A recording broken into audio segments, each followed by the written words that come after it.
Hello students, welcome back a new video. Students, आज वो घड़ी आ चुकी है और आज हम लोग स्टार्ट करने वाले हैं कंपटीशन का मैथ। तो मैंने 3-4 दिन पहले अपने सोशल मीडिया पे पोल रखा था कि आपको किस टॉपिक पे ज्यादा वीडियोस चाहिए। तो उनमें काफी सारे स्टूडेंट्स ने बताया कि मुझे कंपटीशन का मैथ पढ़ना है, तो आप इस टॉपिक पे वीडियो बनाइए। तो मैं आपके लिए इस तरीके के वीडियो लेक्चर सीरीज में स्टार्ट कर दिया हूं, जो कि आज से आपको डेली रेगुलर वीडियोस देखने को मिलेगी। तो मैं आपको बता देना चाहूंगा, अगर आप इंडिया के कोई भी कॉम्पिटेटिव एग्जाम में बैठ रहे हैं, कोई भी कॉम्पिटेटिव एग्जाम दे रहे हैं इंडिया के, और उसमें मैथ का सिलेबस है, कंपटीशन के मैथ का, तो आपके लिए लेक्चर सीरीज काफी ज्यादा हेल्पफुल होगी। मैं बात कर रहा हूँ एसएससी एग्जाम की, मैं बात कर रहा हूँ रेलवे एग्जाम की, मैं बात कर रहा हूँ बैंकिंग एग्जाम की या और अदर एग्जाम की जिसमें कंपटीशन का मैथ पूछा जाता है काफी बड़े लेवल पे।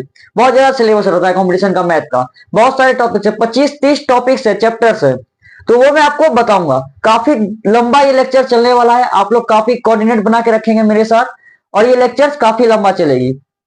देखिए स्टूडेंट्स क्या गलती करते हैं ना, जिस तरीके से वो लोग 10th पढ़े, जिस स्ट्रेटेजी से वो लोग 12th पढ़े, वही स्ट्रेटेजी से वो लोग कंपटीशन का मैथ पढ़ते हैं या कंपटीशन का अदर सब्जेक्ट पढ़ते हैं। लेकिन ये तरीका बिल्कुल ही गलत है। उससे क्या होगा ना, वो 2-3 क्वेश्चन तो सॉल्व कर लेंगे लेकिन उसके आगे वो सॉल्व नहीं कर पाएंगे। तो कंपटीशन का मैथ या कंपटीशन का कोई अदर सब्जेक्ट पढ़ने का तरीका बिल्कुल ही अलग है, बिल्कुल ही डिफरेंट है। तो वो क्या तरीका है, कैसे पढ़ा जाता है, वो मैं आपको बताऊंगा। और बाकी टीचर्स क्या करते हैं ना कि बहुत सारा क्वेश्चन सॉल्व करवाते हैं, और सभी क्वेश्चन सब अलग अलग ट्रिक से करवाते हैं। मान लीजिए अगर 10 क्वेश्चन आपसे सॉल्व करवाते हैं, 10 क्वेश्चन में अलग अलग ट्रिक है। ये कोई होगा?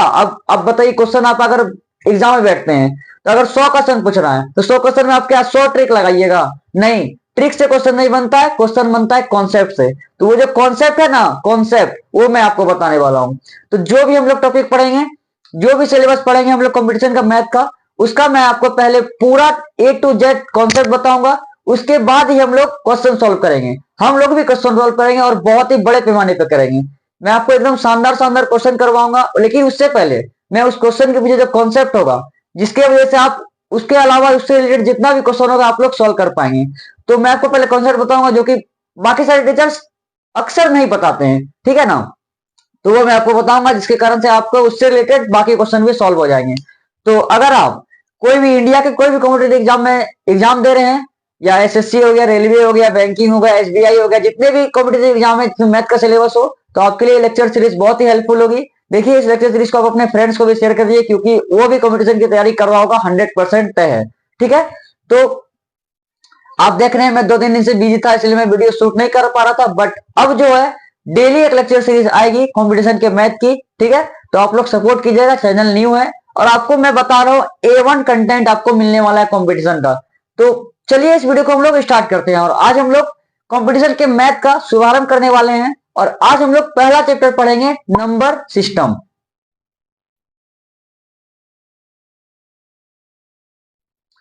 सो स्टूडेंट्स, आपका जो ये मैथ का सिलेबस है, ये इसमें काफी सारे टॉपिक्स हैं, 20-30 टॉपिक्स हैं, या आप इसे चैप्टर भी बोल सकते हैं। तो इनमें जो सबसे बेसिक और सबसे पहला चैप्टर होता है वो होता है नंबर सिस्टम, संख्या पद्धति। देखिए, हम लोग का मैथ का स्टार्ट कहां से होता है? नंबर से होता है। ये दशमलव, इसको क्या बोलते हैं? पॉइंट, दशमलव।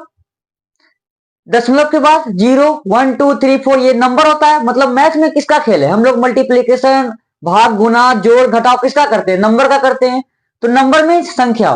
तो सबसे पहला जो हमारा बेसिक चैप्टर होगा वो संख्या होगा, संख्या पद्धति। नंबर कितने प्रकार के होते हैं, कितने तरह के होते हैं, रियल नंबर हो गया, इमेजिनरी नंबर हो गया, क्या क्या होता है मैं आपको बताता हूँ।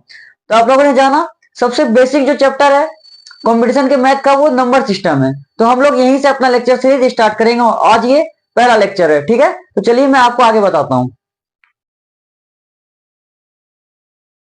देखिए, नंबर सिस्टम हम लोग कैसे पढ़ते हैं? नंबर सिस्टम में ही आता है कॉम्प्लेक्स नंबर, सम्मिश्र संख्याएं। जितनी भी संख्या है यही सम्मिश्र संख्या में आती है। देखिए, क्लास 11th में आप लोगों ने एक चैप्टर पढ़ा होगा सम्मिश्र संख्या का, कॉम्प्लेक्स नंबर का। ठीक है, तो इन्हीं के ये संख्या जो होते हैं दो प्रकार के होते हैं। पहला जो होता है वो रियल नंबर होता है, दूसरा जो होता है वो इमेजिनरी नंबर होता है। देखिए,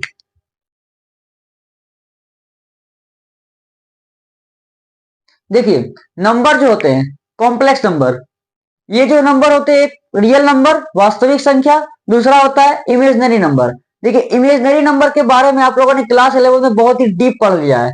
अगर आपको उसके और भी डीप पढ़ना है तो आपको बीएससी में मैथ लेना पड़ेगा, बीएससी के मैथ में आपको भर भर करके इमेजिनरी नंबर के बारे में आपको क्वेश्चंस मिल जाएंगे। देखिए जो रियल नंबर है ये कई एक प्रकार के होते हैं। पहले हम लोग समझते हैं कॉम्प्लेक्स नंबर क्या है। देखिए कॉम्प्लेक्स नंबर को ऐसे डिनोट किया जाता है जेड से, जेड बराबर ए प्लस आई बी या एक्स प्लस आई वाई। देखिए ए मतलब हो गया जो पहला लिखा हुआ है ना, पहला जो क्वांटिटी है ये ए मतलब हो गया रियल नंबर, और आई बी, आई मतलब होता है इमेजिनरी नंबर। आई, ये जो आई है छोटे आई को बोलते हैं आयोटा। इमेजिनरी नंबर को किससे डिनोट किया जाता है? आई से। आई का फुल फॉर्म क्या होता है? आयोटा। और आई का कितना मान होता है? आई का मान होता है रूट अंडर -1। आई की वैल्यू क्या होती है? Root under -1। और आई का फुल फॉर्म आयोटा। आई किसको डिनोट करता है? इमेजिनरी नंबर को। तो आई जिस भी नंबर के साथ लगेगा तो नंबर को क्या बना देगा? Imaginary number. देखिए कॉम्प्लेक्स नंबर मतलब समिश्र संख्या में, समिश्र संख्या किसको बोलते हैं? वास्तविक संख्या तथा इमेजिनरी नंबर मतलब रियल नंबर और इमेजिनरी नंबर के मिश्रण को क्या बोलते हैं? समिश्र संख्या। ठीक है, रियल नंबर, इसमें सब रियल नंबर आएंगे। देखिए समिश्र संख्या इमेजिनरी नंबर को काल्पनिक नंबर भी बोलते हैं और आभासी संख्या भी बोलते हैं। दोनों नाम है इसका, काल्पनिक संख्या भी और आभासी संख्या भी। इंग्लिश में इमेजिनरी नंबर। तो इमेजिनरी नंबर किसे बोलेंगे? जिसमें आयोटा लगा होगा, जिसमें आई लगा होगा। और आई का मान कितना होता है? आई की वैल्यू कितना होती है? Root under -1। इसी को जब हम लोग स्क्वायर करते हैं दोनों तरफ तो आई स्क्वायर का मान कितना आता है? -1। आप लोगों ने क्लास 11 में पढ़ा होगा कि आई स्क्वायर का वैल्यू कितना होता है? -1, और आई का वैल्यू कितना होता है? Root under -1। 11th में चैप्टर है कॉम्प्लेक्स नंबर में, आप लोगों ने इसके बारे में बहुत ही डीप नॉलेज ले लिया होगा। तो हम लोग का जो चैप्टर है, ये जो टॉपिक है, ये दोनों में है, दोनों रिलेटेड आपको दोनों का बेस क्वेश्चन मिलेगा। तो पहले हम लोग रियल नंबर पढ़ेंगे। इसमें बहुत सारी संख्या आती है, पूर्णांक आता है, इंटीजर जिसे बोलते हैं, होल नंबर जिसे पूर्ण संख्या बोलते हैं, इवन नंबर जिसे सम संख्या बोलते हैं, और नंबर जिसे विषम संख्या बोलते हैं। ठीक है, इसमें तो बहुत सारे नंबर आते हैं, सब रियल नंबर का ही पार्ट है। तो हम लोग पहले रियल नंबर देखेंगे, फिर इमेजिनरी नंबर देखेंगे। पहले इसका ओवरऑल कॉन्सेप्ट लेंगे, दो लेक्चर में इसका कॉन्सेप्ट हो जाएगा। फिर हम लोग डिविजिबिलिटी रूल देखेंगे, किससे कौन सी संख्या कैसे कटती है। उसके बाद हम लोग बहुत सारे क्वेश्चन सॉल्व करेंगे। तो ये जो तरीका है ना, इस लेसन को पढ़ने का यही तरीका है। और भी लेसन को पढ़ने का अलग अलग तरीका है, मैं आपको आगे के लेसन में बताऊंगा। तो इस लेसन में पढ़ने का ये तरीका है कि पहले आप ये सब ओवरव्यू सीख लीजिए, डिविजिबिलिटी रूल सीख लीजिए, उसके बाद टिप्स ट्रिक्स कुछ सीख लीजिए, स्क्वायर रूट क्यूब रूट याद रख लीजिए। उसके बाद हम लोग जो क्वेश्चन सॉल्व करेंगे आपको डायरेक्ट दिमाग में याद हो जाएगा, मैं आप गारंटी लेता हूं। ठीक है, आप देखिए इसके आगे। देखिए हम लोग जो संख्या देखेंगे, पहले रियल नंबर देखते हैं। रियल नंबर सबसे पहले देखते हैं नेचुरल नंबर। देखिए नेचुरल नंबर किसे बोलेंगे? हिंदी में बोलते हैं इसको प्राकृतिक संख्या। देखिए आप किसी से भी पूछ लीजिए, आप अपने फ्रेंड से पूछ लीजिए, बोलिए उसको कि नंबर बताओ, संख्या बताओ, तो वो कहां से स्टार्ट करेगा? जीरो से स्टार्ट थोड़ी करेगा, बोलेगा 1 2 3 4 5 6 7 8। कहां से स्टार्ट कर रहा है? 1 से स्टार्ट कर रहा है, 1 से स्टार्ट कर रहा है ना। तो आप किसी से भी पूछ लीजिएगा, मतलब नेचुरली। अब अपने रिलेटिव से पूछिए, अपने फ्रेंड से पूछिए, किसी से भी पूछिए कि जरा नंबर बोलना, तो 10 तक बोलो नंबर, तो वो जब भी स्टार्ट करेगा वो 1 से स्टार्ट करेगा, जीरो से कभी स्टार्ट नहीं करेगा। तो जो 1 से स्टार्ट होती है नंबर, 1 से लेके इंफिनिटी तक, प्लस इंफिनिटी तक, 1 से लेके प्लस इंफिनिटी तक जितने भी नंबर होते हैं वो क्या होते हैं? Natural number. देखिए ये अभी मत सीखिए, ये सिंबल अलग है, मैं आपको आगे बताऊंगा इस सिंबल का क्या क्या महत्व है। ये जो होता है ना, इसका और ये दोनों का अलग अलग मीनिंग होता है, मैं आपको आगे बताऊंगा। ठीक है, अभी आप इतना जानिए कि नेचुरल नंबर मतलब 1 2 3 प्लस की जितनी भी दुनिया है, 1 से लेकर के इन्फिनिटी तक, वो सब नेचुरल नंबर होगी। दूसरा जो नंबर है होल नंबर। देखिए होल नंबर जिसे हम लोग पूर्ण संख्या बोलते हैं। पूर्ण वर्ड कहां पे आता है? जब कोई चीज पूरा हो जाता है। पूर्ण मतलब, पूर्ण को हिंदी में क्या बोलते हैं? पूरा होना, कंप्लीट होना। तो ये नंबर कब कंप्लीट होगा? देखिए नेचुरल नंबर 1 2 3 4 5 6 7 8 9, 9 के बाद ये रुक जाएगा। 10 कैसे लिखेंगे? 10 में एक जीरो लगता है ना, तो जीरो लगते ही नंबर क्या हो गई? पूर्ण हो गई। अब 10 के बाद हम लोग 10,000 लिख सकते हैं, 20,000 लिख सकते हैं, 1,00,000 लिख सकते हैं। मतलब जीरो लगाते जाइए और नंबर आपका आगे बढ़ते जाएगा। मतलब कैसे बड़ा नंबर? किस चीज से बड़ा? जीरो से बड़ा। तो जब जीरो लग जाता है तो उसे क्या बोलते हैं? नंबर कंप्लीट हो गया, मीन्स नंबर पूरा हो गया, संख्याएं जो है पूरी हो गई। तो पूरी हो गई इसीलिए पूर्ण संख्या, होल नंबर। तो क्यों हो गई? जीरो लग गया, तो इसका क्या लग जाएगा? 0 1 2 और ये इंफिनिटी तक चलते रहेगा। मतलब पूर्ण संख्या स्टार्ट होती है 0 से और नेचुरल नंबर स्टार्ट होती है 1 से। ठीक है, अब आगे देखते हैं इंटीजर। इंटीजर्स देखिए, इंटीजर मतलब होता है पूर्णांक। पूर्णांक का संधि विच्छेद किए, पूर्ण प्लस अंक, पूर्णांक। पूर्णांक समझ गए? पूर्णांक मतलब जो पूरा अंक है। पूरा अंक क्या क्या होता है? अब देखिए, इसमें देखिए हम निरसांक, इसमें निरसांक अक्ष में इधर जो होता है प्लस होता है, इधर जो होता है माइनस होता है। तो इधर जो माइनस होता है -1 -2 -3, और इधर होता है +1 +2 +3। ठीक है, तो पूर्ण अंक होना चाहिए, मतलब बट्टे में नहीं होना चाहिए। बट्टे मतलब क्या होता है? आधा। बटे मतलब क्या होता है? जैसे 1/3 हो गया, तो ये पूर्ण अंक थोड़ी हुआ, ये एक का तीसरा हिस्सा हुआ, एक रोटी का तीसरा हिस्सा। तो ये पूर्ण अंक थोड़ी हुआ। पूर्ण अंक हुआ ये, या -1 या 2, ये पूर्ण अंक हुआ। -2 ये क्या है? पूर्ण अंक। माइनस मत देखिए आप लोग, पूर्ण अंक है। पूर्ण मतलब पूरा अंक। नीचे बटे में कुछ नहीं लिखा हुआ, बटे में 1 दे सकते हैं, लेकिन 1 लिखे या ना लिखे बात बराबर है। मतलब ये पूर्ण अंक है, तो इसलिए पूर्ण अंक को बोला गया पूर्णांक, जिसे हम लोग इंटीजर बोलते हैं। तो इंटीजर क्या होता है? माइनस का पूरा दुनिया, इधर का माइनस का पूरा दुनिया, जीरो भी, इसमें जीरो भी आएगा क्योंकि जीरो के नीचे हम लोग 1 लिख सकते हैं। तो ये क्या हो गया? पूर्ण अंक हो गया। और इसमें प्लस का पूरा दुनिया, मतलब माइनस की पूरी दुनिया और प्लस की पूरी दुनिया। दुनिया मतलब नंबर, माइनस का सारा नंबर, प्लस का सारा नंबर, और जीरो भी इसमें आएगा इंटीजर में। समझ में आया? अब देखिए परिमेय संख्या, रेशनल नंबर। देखिए रेशनल नंबर किसे बोलेंगे? आप लोगों ने 10th क्लास और 9th क्लास में ही पढ़ा होगा। रेशनल नंबर हम लोग उसे बोलते हैं जिसे हम लोग पी वाई क्यू के रूप में लिख सकते हैं, या ए वाई बी के रूप में लिख सकते हैं। मतलब फ्रैक्शनल में हम लोग लिख सकते हैं ए वाई बी के रूप में या पी वाई क्यू के रूप में, जहां पे जो डिनोमिनेटर होता है वो जीरो नहीं होता है, कभी भी जीरो नहीं होता है। डिनोमिनेटर पे जो भी अंक होगा वो जीरो नहीं होगा। मतलब यहाँ पे क्यू जो होगा नॉट इक्वल टू जीरो, यहाँ पे बी जो होगा नॉट इक्वल टू जीरो। मतलब हम लोग रेशनल नंबर उसे बोलेंगे जिसे हम पी वाई क्यू के रूप में लिख सकते हैं या ए वाई बी के रूप में लिख सकते हैं, मतलब फ्रैक्शनल में लिख सकते हैं। और डिनोमिनेटर मतलब ऊपर को अंश बोलते हैं, नीचे को हर बोलते हैं। जो हर है वो जीरो कभी नहीं होना चाहिए, तो उसे हम लोग क्या बोलेंगे? Rational number. इसका एक और परिभाषा होता है। देखिए रेशनल नंबर को हम लोग देखिए कैसे डिनोट करते हैं। देखिए जो रेशनल नंबर होते हैं ना, वो क्या होते हैं? एक समय के बाद आकर के रिपीट होने लगते हैं। जैसे कि आप लोग 2/3 कीजिएगा ना, या 1/3 कीजिएगा, तो ये जो इसका आंसर रहेगा ना, 0.9999 आते रहेगा।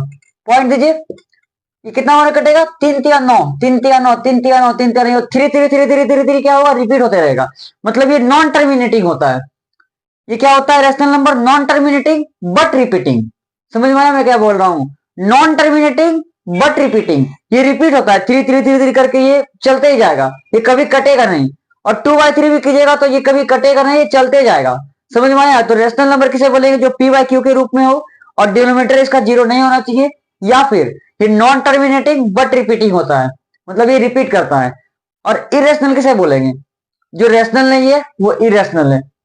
देखिए ये तो बोल दिए, जो रेशनल है वो इरेशनल है। इसका परिभाषा क्या होगा? इरेशनल जितने भी रूट वाले संख्या हो गए, जिससे रूट से बाहर हम लोग नहीं निकाल सकते हैं, वो क्या होते हैं? इरेशनल।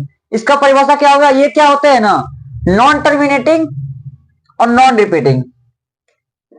ये ना तो टर्मिनेट होते हैं और ना ही रिपीट होते हैं। टर्मिनेट मतलब कटते हैं, एक समय के बाद आने के बाद ये ना ही कटते हैं और ना ही रिपीट होते हैं, कुछ से कुछ आएगा। देखिए इसका एग्जांपल है पाई।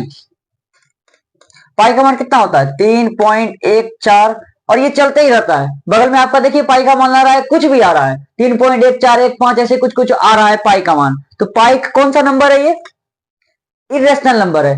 पाई कैसा नंबर है? Irrational number. समझ में आया? तो ये जो इरेशनल नंबर होते हैं वो नॉन टर्मिनेटिंग नॉन रिपीटिंग, मतलब ना तो ये टर्मिनेट होते हैं और ना ये रिपीट होते हैं। जैसे कि √2, तो √2 कैसा नंबर हो गया? वो ना ही कटता है और ना ही रिपीट होता है, कुछ से कुछ उसका आंसर आते रहता है। समझ में आ गया? तो इरेशनल नंबर किसे बोलेंगे? आप लोग समझ गए? अब आगे देखते हैं। देखिए अब हम लोग देखते हैं even number and odd number. Even number कैसे करेंगे? ये काफी इजी है। इवन नंबर उस नंबर को बोलते हैं जो 2 से कटती है। 2 के मल्टीपल को क्या बोले जाते हैं? Even number. और ऑड नंबर जो 2 से नहीं कटती है।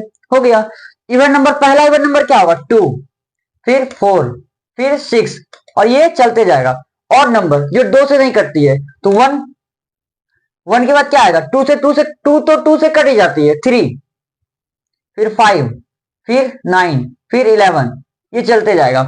मतलब इवन नंबर जो 2 से कट जाए और ऑड नंबर वो जो 2 से ना कटे, ये तो काफी इजी नंबर है। और भी होती है, मैं आपको बताता हूँ। को प्राइम नंबर होते हैं, प्राइम नंबर होते हैं, ठीक है, मैं आपको बताता हूँ। प्राइम नंबर और को प्राइम नंबर। प्राइम नंबर को हिंदी में बोलते हैं अभाज्य संख्या और को प्राइम नंबर को बोलते हैं सहअभाज्य संख्या। देखिए अभाज्य संख्या क्या होती है, अभाज्य संख्या मीन्स जो खुद से कटे और एक से कटे, समझ में आया, या उसके केवल 2 फैक्टर हो, समझ में आया। देखिए प्राइम नंबर उसे बोलेंगे जो खुद से कटे और एक से कटे, जैसे कि 2 क्या होता है, एक से कटता है और 2 खुद 2 से कटता है, तो ये 2 क्या हो जाएगा, एक प्राइम नंबर। 3 क्या है, देखिए एक से कटता है और 3 से भी कटता है, तो ये क्या हो जाएगा, प्राइम नंबर। देखिए पहला प्राइम नंबर 2, फिर 3, 4 होगा क्या, 4, देखिए 4 से भी कटता है, 2 से भी कटता है और 1 से भी कटता है, तो 3 फैक्टर हो गए। उसके कितने हो जाएंगे, केवल 2 फैक्टर, तो 4 नहीं होगा, 5 हो जाएगा। 7 भी हो जाएगा। 7 क्या है, 7 से कटता है और 7 1 से कटता है, बाकी किसी से नहीं कटता है। 7 के बाद 9 होगा, नहीं 9 नहीं होगा, क्योंकि 9 3 से कट जाता है और 9 9 से भी कट जाता है और 9 1 से भी कट जाता है, उसके 3 फैक्टर हो गए, तो 9 नहीं 11 होगा। और ये ऐसे चलते जाएगा। तो समझ में आ गया, प्राइम नंबर जिसके केवल 2 फैक्टर हो, या फिर एक और परिभाषा, जिसके जो केवल खुद से कटे और 1 से कटे, उसे हम लोग क्या बोलेंगे, प्राइम नंबर। देखिए को प्राइम नंबर। सहअभाज्य संख्या मीन्स क्या होता है, देखिए सहअभाज्य मतलब होता है 2 संख्याओं का HCF 1 आना। जब 2 संख्याओं का HCF 1 आता है तो उसे क्या बोलते हैं, उस संख्या को सहअभाज्य संख्या। जैसे कि देखिए हम लोग लेते हैं एक 5 एक 7, इस दोनों का HCF निकालना है 900, महत्तम समापवर्तक HCF हाईएस्ट कॉमन फैक्टर। तो 5 का HCF 1 आएगा, 7 का भी HCF 1 आएगा, तो 5 और 7 कैसी हो जाएगी, सहअभाज्य संख्या। तो ये काफी इजी है। सहअभाज्य संख्या किसे बोलेंगे, जब किसी 2 नंबर का HCF 1 आए तो उसे हम क्या बोलेंगे, सहअभाज्य संख्या। तो ये कुछ बड़ी कोई पहाड़ नहीं है, बस ऐसे ही जानने के लिए आप लोग जान दीजिए, उतना काम नहीं आता है। बस जितना याद रखिए, 2 संख्याओं का HCF अगर 1 आएगा तो जो संख्याएं होंगी वो सहअभाज्य संख्या होगी। और एक संख्या क्या है, संयुक्त संख्या। देखिए संयुक्त संख्या, देखिए इसके 2 से ज्यादा फैक्टर हो, ये जस्ट इसका उल्टा है, इसके केवल 2 फैक्टर होते हैं और इसके संयुक्त संख्या के 2 से ज्यादा फैक्टर होते हैं। यानी कि जैसे कि देखिए अगर हम लोग 2 ले लेते हैं तो 2 के कितने फैक्टर होते हैं, एक 1 होता है और एक 2 खुद होता है, तो ये तो 2 ही फैक्टर हो गए, 2 से ज्यादा होना चाहिए, तो 3 भी नहीं होगा, 4 होगा, क्योंकि 4 खुद से भी कटता है, 4 2 से भी कटता है और 4 1 से भी कटता है, तो 3 फैक्टर हो गए। तो इसका संयुक्त संख्या, सबसे पहला संयुक्त संख्या कौन सा होता है, 4 होता है। 4 के बाद क्या आएगा, 5 नहीं, 5 2 ही कुछ कटता है, 5 खुद से कटता है और 5 1 से कटता है, तो 6 आएगा। 7 आएगा, नहीं आएगा, 8 आएगा। और ये ऐसे चलते जाएगा, 8 के बाद 9 भी आएगा, क्योंकि 9 9 से कटता है, 9 3 से कटता है और 9 1 से भी कटता है। 8 क्या होता है, 8 से भी कटता है, 4 से भी कटता है, 2 से भी कटता है और 1 से भी कटता है, मतलब 2 से ज्यादा होना चाहिए फैक्टर। मोर देन 2 फैक्टर हो गए तो वो क्या होगा, कंपाउंड नंबर। तो आप लोगों ने आज देखा रियल नंबर, आप लोगों ने आज रियल नंबर के बारे में देख लिया। कल के लेक्चर में मैं आपको इमेजिनरी नंबर के बारे में थोड़ा बता दूंगा। उसके बाद हम लोग देखेंगे डिजिबिलिटी रूल, उसके बाद एक दो और रूल है, डिविजनल एल्गोरिथम है, ये सब मैं आपको बताऊंगा। उसके बाद हम लोग क्वेश्चन सॉल्व करेंगे। और देखिए आपको क्या करना पड़ेगा, कंपटीशन का मैथ पढ़ने के लिए आपको क्या करना पड़ेगा, प्रैक्टिस करना पड़ेगा। मैं आपको डेली डीपीपी दूंगा, उसका लिंक आपको डिस्क्रिप्शन में मिल जाएगा, आपको वो लिंक को ओपन करना है। 10 क्वेश्चन रहेंगे उसमें, आपको 10 क्वेश्चन को सॉल्व करना है। और टेलीग्राम पे या फिर आप मुझे व्हाट्सएप पे भी भेज सकते हैं, नीचे नंबर दिया हुआ है, या टेलीग्राम ग्रुप का लिंक भी दिया हुआ है, आप मुझे वहां भी भेज सकते हैं। ठीक है, तो उम्मीद करता हूँ आपको ये नंबर सिस्टम समझ में आया होगा। आज का लेक्चर पहला था और आगे भी लेक्चर डेली रेगुलर आती रहेगी। तो मैं मिलता हूँ आपसे नेक्स्ट वीडियो में, तब तक के लिए बाय बाय।